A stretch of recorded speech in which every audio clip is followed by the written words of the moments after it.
തൃശൂർ കോർപ്പറേഷന്റെ ജയ്ഹിന്ദ് ബിൽഡിംഗിലെ വാട്ടർ ടാങ്കിൽ പക്ഷികളടക്കം ചത്ത് മാലിന്യം നിറഞ്ഞ നിലയിൽ. വെള്ളം ഉപയോഗിച്ച ചില സ്ഥാപനത്തിലെ ജീവനക്കാർക്ക് ആരോഗ്യ പ്രശ്നങ്ങൾ. പക്ഷികളുടെ ശരീരാവശിഷ്ടങ്ങൾക്കൊപ്പം ഇവയുടെ കാഷ്ടവും പായലും മറ്റു മാലിന്യങ്ങളും നിറഞ്ഞ നിലയിലാണ് ടാങ്ക്.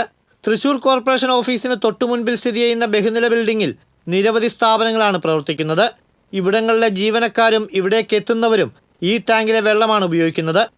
കഴിഞ്ഞ ദിവസം ബിൽഡിംഗിലെ ഒരു സ്ഥാപനത്തിലെ ജീവനക്കാരിൽ ചിലർക്ക് അസ്വസ്ഥതകൾ അനുഭവപ്പെട്ടതിനെ തുടർന്ന് നടത്തിയ പരിശോധനയിലാണ് ടാങ്ക് ഈ വിധം മലിനമാണെന്ന് കണ്ടെത്തിയത്. അടച്ചുറപ്പില്ലാത്തതും കൃത്യമായി ശുചീകരണം നടത്താത്തതുമാണ് വാട്ടർ ടാങ്ക് മലീമസമാകാൻ കാരണം.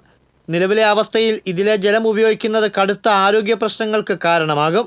വിഷയം ശ്രദ്ധയിൽപ്പെട്ടതിനെ തുടർന്ന് കൗൺസിലർ ജോൺ ഡാനിയൽ കോർപ്പറേഷൻ ആരോഗ്യ വിഭാഗത്തെ വിവരമറിയിച്ച് അടിയന്തര ഇടപെടൽ ആവശ്യപ്പെട്ടു. കാലപ്പഴക്കത്താൽ പൊട്ടിപ്പൊളിഞ്ഞ ബിൽഡിംഗ് തകർച്ചാവസ്ഥയിലാണ്. ചോർച്ച പതിവായ കെട്ടിടത്തിന്റെ ശോചനീയാവസ്ഥ പരിഹരിക്കണമെന്നാവശ്യപ്പെട്ട് നിരവധി തവണ കോർപ്പറേഷനെ സമീപിച്ചെങ്കിലും നടപടി ഉണ്ടായില്ലെന്ന് വ്യാപാരികൾ ആരോപിച്ചു. TCV തൃശൂർ.